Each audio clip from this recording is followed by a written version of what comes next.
Halo semuanya, kembali lagi di channel PBO Menyenangkan. Jadi di part 4 kali ini saya akan membahas materi tentang pengenalan PBO atau singkatan dari pemrograman berbasis objek.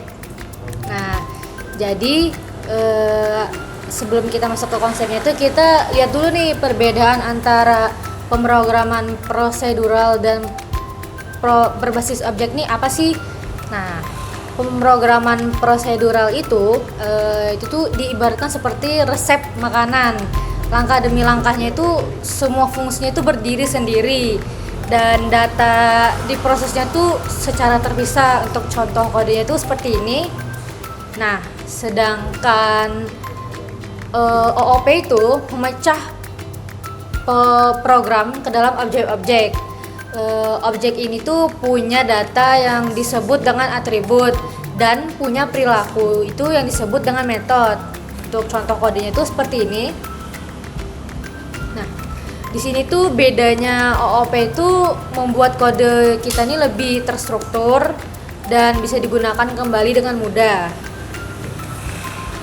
Selanjutnya, apa sih objek dan juga kelas itu? Nah, di dalam OOP ini ada dua istilah, yaitu kelas dan juga objek. Kelas itu adalah blueprint atau cetak biru, sedangkan objek itu adalah hasil nyata dari blueprint itu. Untuk contohnya itu seperti ini. Nah, ini nih maksudnya tuh terdapat kelas mahasiswa berisikan atribut nama dan juga NIM. Objek mahasiswa satunya itu adalah instansiasi dari kelas tersebut. Selanjutnya terdapat 4 pilar di dalam OP. Yang pertama itu ada enkapsulasi. Enkapsulasi itu adalah proses menyembunyikan data internal suatu objek agar tidak bisa diakses langsung dari luar. Nah, ini tuh membuat data tuh lebih aman. Untuk contoh kodenya itu seperti ini. Nah, maksudnya itu tuh saldo ini disembunyikan dengan garis strip bawah atau underscore.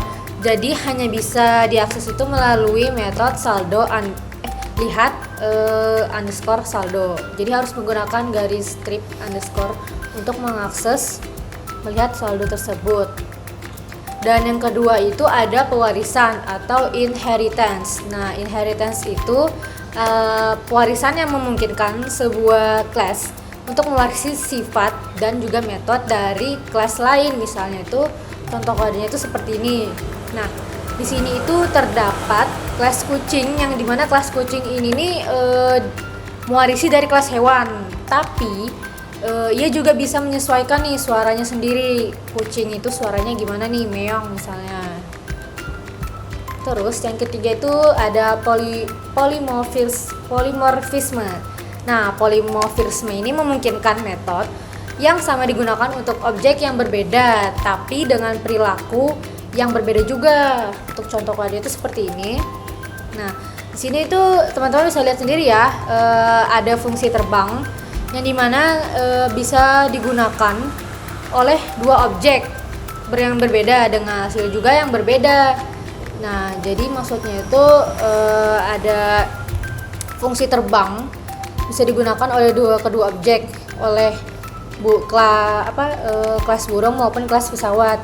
Tapi dia di sini tuh hasilnya juga bakal berbeda dari printnya. Printnya tuh nanti burung terbang tinggi maupun kelas pesawat itu nanti akan nge-print outputnya itu pesawat mengudara.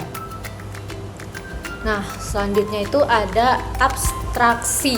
Nah, abstraksi itu adalah proses menyimpan detail teknis dan hanya menampilkan bagian penting saja kepada pengguna. Nah, untuk contoh kodenya itu seperti ini ya teman-teman. Nah, kita bisa lihat nih di sini kita tuh tahu gimana cara proses mesin ini dinyalakan, tapi kita tuh bagian pentingnya tuh cukup dipanggil dengan nyalakan aja, karena kita nggak tahu kan gimana sih cara proses mesinnya ini dinyalakan nih, tapi hanya dinyalakan saja, cukup memanggil fungsi nyalakan. Detailnya itu dia itu disembunyikan di dalam kelas ini. Nah, itu dia tadi 4 pilar yang ada di dalam OP. Nah, Kenapa sih OOP ini dibutuhkan? Yang pertama itu, alasan yang pertama itu adalah modularitas. Maksudnya itu kodenya itu terpisah-pisah ke dalam kelas atau sehingga dia itu lebih rapi. Terus itu dia reusability, maksudnya itu bisa dipakai ulang kelas yang sama berkali-kali. Terus ada fleksibel atau dia itu mudah dikembangkan tanpa mengubah banyak bagian.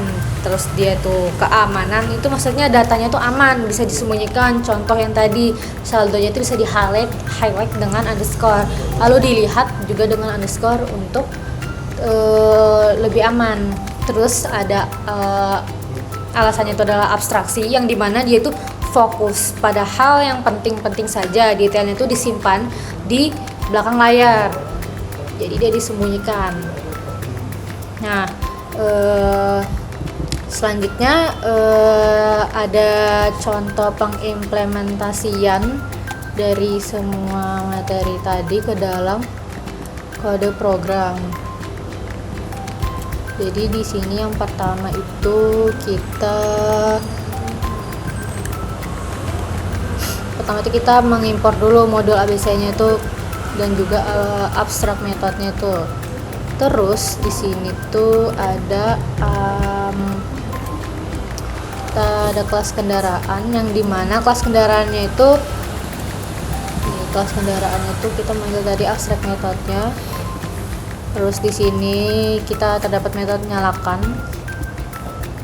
def metode ini nyalakan, dan yang dimana itu setiap kelas turunan dari kendaraan itu harus mengisi sendiri cara menyalakannya itu. Nah, terus di sini warisannya yaitu mobil, kelas mobil, waris dari kelas kendaraan. Nah, di sini tuh isi metode sama juga nyalakan.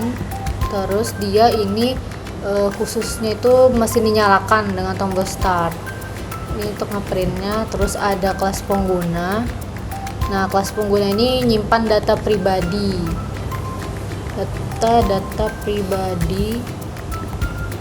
seperti nama, umur, dan juga saldo tadi yang disembunyikan dengan underscore.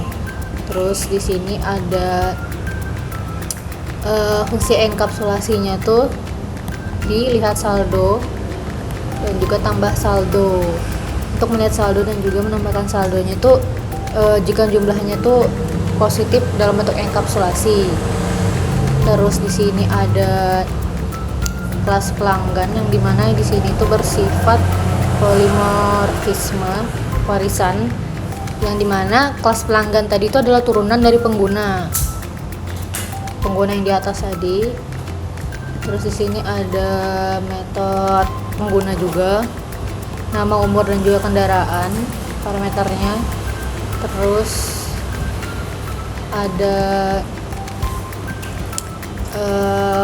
metode tampilkan info, yang dimana di sini dia mencetak informasi pelanggan, nama, umur, dan juga saldo tadi. Terus di sini contoh polimorfisme ini nyalakan nih, ada metode nyalakannya juga, dia nyalakan kendaraan. Nah, terus di sini ada fungsi polimorfis nyalakan kendaraan. Terus di sini kita jadi saya sudah membuatkan objeknya, yaitu objek mobilnya itu bernama mobil underscore Nabila, objek pelanggannya itu pelanggan 1 tambah saldonya itu pelanggan 1 juga. Terus di sini pelanggan satunya itu akan menampilkan info dari yang kita tuliskan di objek ini. Nah, kita akan mencoba run program ini. Nah, bisa lihat ya teman-teman. Jadi di sini yang hasil outputnya itu tampilkan info tadi tuh ada nama, umur, dan juga saldo maupun status kendaraannya itu sudah diisi dari yang kita pengisi objek tadi. Nah, di sini mobil mesin dinyalakan itu kenapa? Karena kita mengisi di atas tadi ya, print. Nah ini karena kita menginisialisasikannya dengan mobil, jadi otomatis yang terprint itu adalah mobil, mesin dinyalakan dengan tombol start. Oke, itu tadi adalah hasil outputnya. Oke teman-teman, segitu saja materi singkat di part kali ini. Jangan lupa like, komen, dan juga subscribe agar tidak ketinggalan part-part selanjutnya. Terima kasih semuanya, bye-bye.